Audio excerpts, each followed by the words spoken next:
Hello, welcome back to another breaking news update. My name is Jimmy Boyd, and you were watching Boyd News. I want to thank you so much for tuning in today. I'm back with some more updates coming out for the Middle East, and it looks like today Hezbollah was throwing a major fit, and they may have not been too happy with the election results in the United States. As we heard last night, Donald Trump has taken over the White House and presidency in America. So just today, Hezbollah fired 120 rockets towards Israel, is what was being reported from Channel 12 News. And again, this is the day after the re-election of Donald Trump. So yesterday, we weren't really hearing too much coming out from Israel. I don't think Israel was really under attack too much yesterday, at least not like today. But definitely major barrages all over northern and central Israel. We also had potentially ballistic missiles that were fired from Hezbollah, also targeting Tel Aviv, as we had even the Ben Gurion airport coming under attack. This is a picture on your screen here at the Ben Gurion airport showing a direct impact very close by. And I believe maybe some of the runways or close to the runways were hit. And we also have a picture to show you guys, which appears to be at the parking lot at the Ben Gurion airport. So I'm not sure if the Ben Gurion airport was the exact target, but it definitely appears to have come under attack by potentially multiple missiles being fired today. And apparently the actual target was supposed to be the Zrifrin Israeli military base that's close to the Ben Gurion airport. I'll show you guys that report here in just a minute. I don't know if I'm saying that name right, but I think it's Zrifrin. So let's go ahead and get into the news, guys. I'm going to show you some more updates coming out from the Middle East as well. We're going to talk a little bit about Yoav Galant also, as I reported to you guys just the other day. Also, yesterday that Yoav Galant has been fired. He is the defense minister of Israel, so we will also be discussing that in today's video. So let's hop into the news. We're going to start off here with this article on the Middle East Eye. 120 rockets launched from Lebanon towards Israel. This just coming out today, November 6, 2024. And it says right here, Israel's Channel 12 is reporting that 120 rockets were fired from Lebanon towards Israel on Wednesday. Earlier, Hezbollah claimed a missile attack on the Zrifrin Israeli military base near Ben Gurion Airport, and that its fighters had launched rockets at the Kfar Zold settlement in the Upper Galilee and missiles at the Rawiya military base in Syria's occupied Golan Heights. The group also reported targeting a Merkava tank in Israel's Metula settlement with a guided missile, claiming the tank was burned and its crew was injured. So definitely lots of attacks, according to this information, all over Israel today. Again, 120 rockets being fired, I believe even ballistic missiles.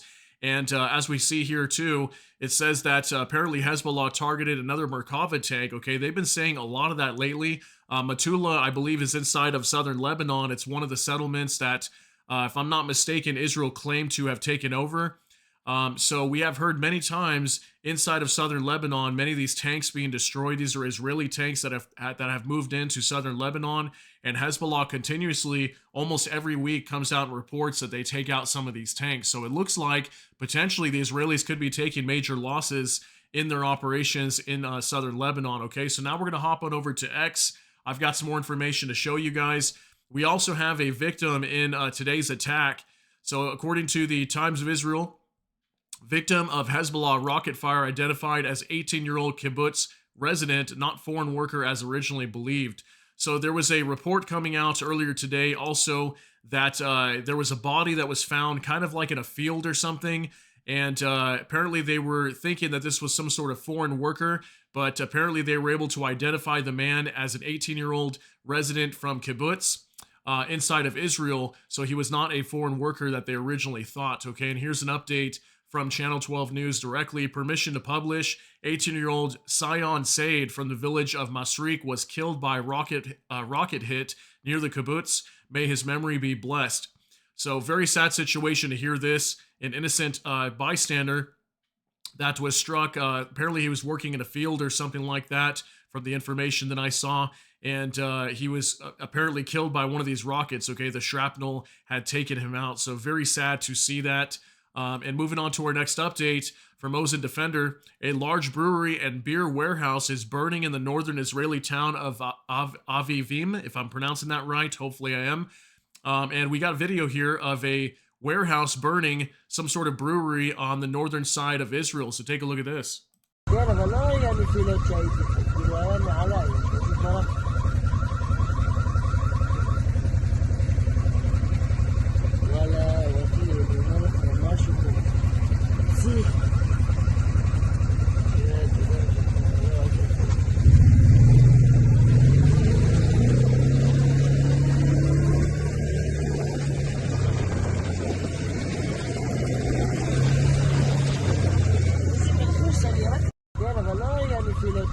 right, so as we can see here, looks like two major fires have broke out due to Hezbollah rocket fire. And lots of damage reported today, especially in northern Israel with all these attacks.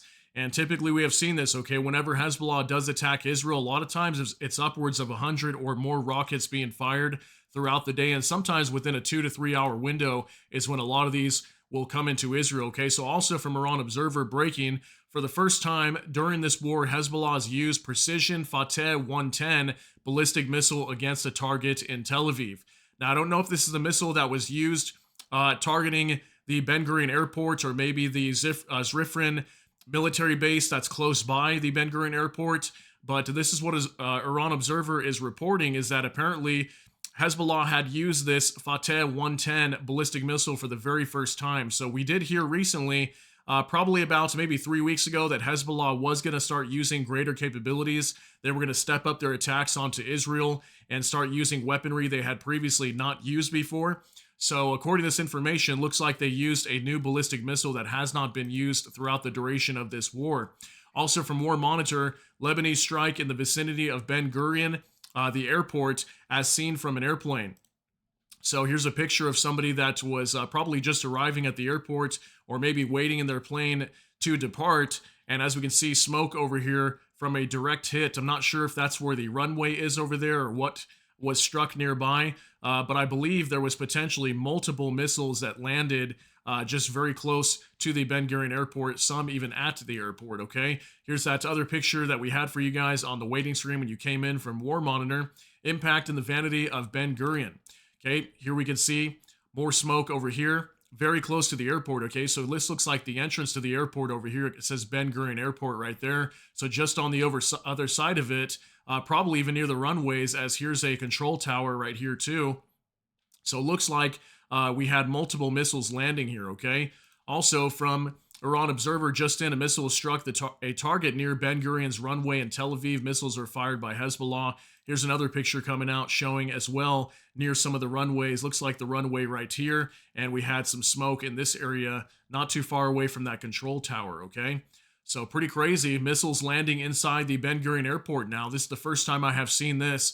Ozen Defender reports an impact crater seen at a parking lot located at Ben Gurion International Airport in Tel Aviv following this morning's Hezbollah rocket attack against central Israel. Here's a picture also, direct impact at a parking lot near the Ben Gurion airport. Also, major hole right here that this thing created. So pretty crazy that these ballistic missiles are firing all the way from Lebanon to central Israel, okay, now targeting Tel Aviv. And I want to say this is probably one of the biggest attacks of ballistic missiles being used. If all of these were ballistic missiles targeting Tel Aviv, usually we've seen drones targeting Tel Aviv, but it looks like we're starting to see a lot more missiles now. Okay, also from the official X account of the State of Israel, this is the result of a direct Hezbollah rocket hit on a car in Ra'anana, central Israel. This is just one of the thousands of reasons Hezbollah must be dismantled, rocket by rocket, terrorist by terrorist. Take a look at this, guys. A direct hit on a car, and it looks like this thing did not explode. So it struck the car, did not blow up, but the shell was stuck here, remaining inside the vehicle, standing upright. Absolutely insane, right? Imagine coming out of your house after hearing a major, major bam or some sort of explosion sound, and you come outside and then you see a missile stuck in the side of a vehicle like this. Pretty scary, right? But luckily, I guess it's good that it did not detonate if anybody was standing nearby. Luckily, hopefully nobody was hurt in this, okay? Also, from Megatron Ron new, the Israeli settlement of Avivim is on fire, and after several direct rocket impacts from Hezbollah. So we've got even more damage here, what looks like some storage warehouses and some vehicles that was destroyed in northern Israel as well. Take a look at this.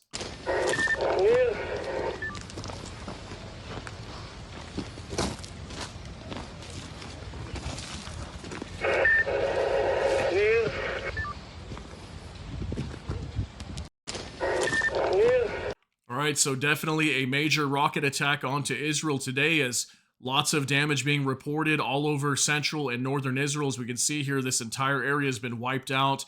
All these, what appears to be storage buildings, completely destroyed, multiple vehicles destroyed. Very crazy to see that, guys. Let's move on to another update. Also from Ozen Defender, several large fires are burning within the town of Avivim in northern Israel after at least 50 rockets were launched from Lebanon earlier, with several landing in the town. Most of the fires are at breweries and alcohol warehouses, which Avivim is known for.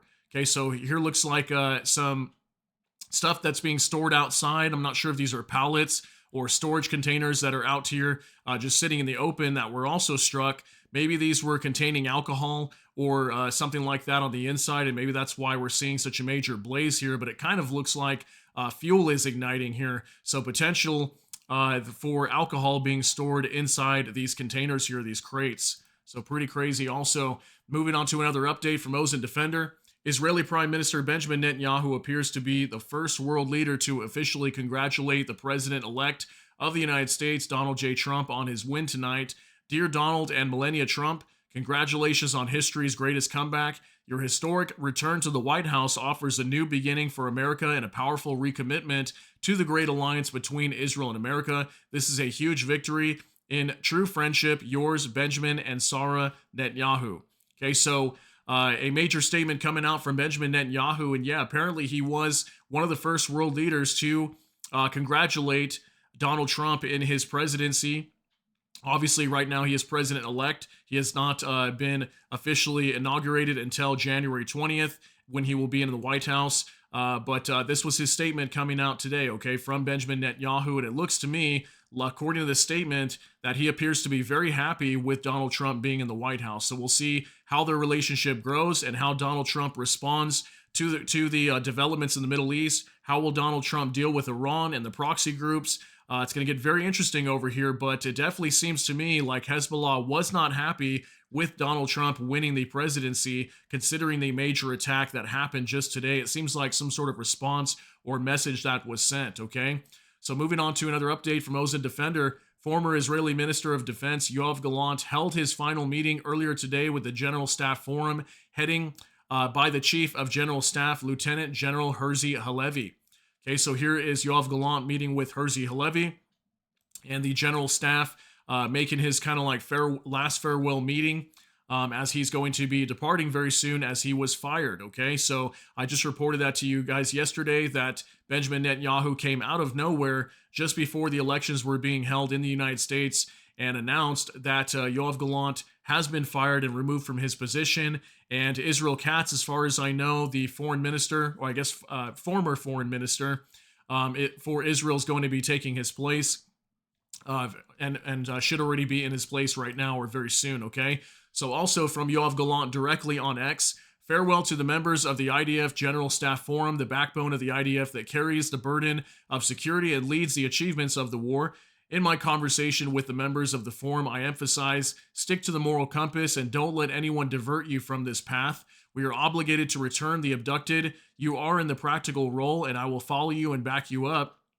I will continue and support the bereaved families, the wounded and disabled. We must always remember who went with us and how much we are committed to him. Okay, so obviously a very professional statement coming out from Yoav Galant, and hopefully he still stays involved in the politics over there. It looks like he might.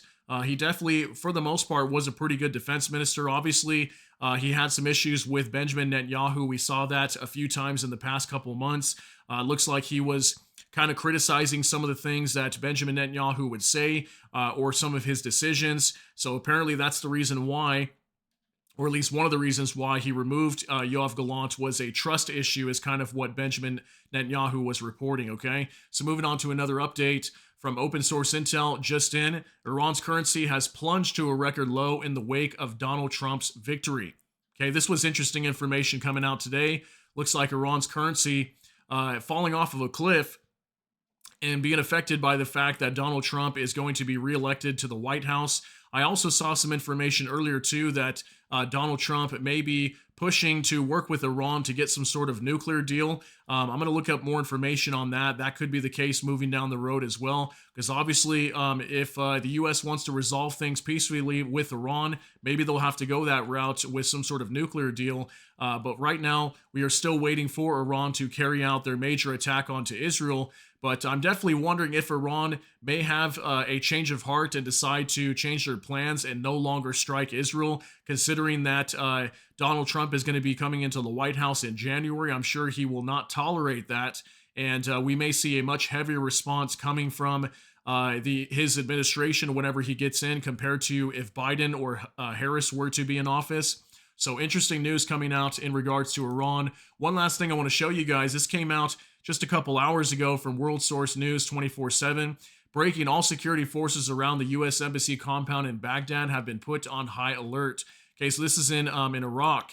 And this is the second time I have seen this alert coming out over the last couple days. I thought maybe it was because Israel was going to strike inside of Iraq, or maybe if the Islamic resistance was going to start firing rockets or drones and targeting Israel. I haven't heard any updates for the last few hours in regards to this, but this is the second time I have seen this alert of the U.S. Embassy compound coming or being placed on high alert due to some sort of threats. Okay, so I'll keep an eye on that. If we get more information, I will let you guys know, but I don't think Iran is going to attack Israel right now. We'll see if maybe they do sometime soon, but it doesn't look highly likely at the moment. I haven't seen any updates in regards to that. So that's going to be it for today's update, though. I want to thank you so much for tuning in. If you got something out of this update, please smash that like button. Also, if you enjoy my content, please consider subscribing down below. Hit the notification bell. That way YouTube can notify you. And with that, hope you all have a great day. Everybody take care and God bless, and we'll see you in the next one.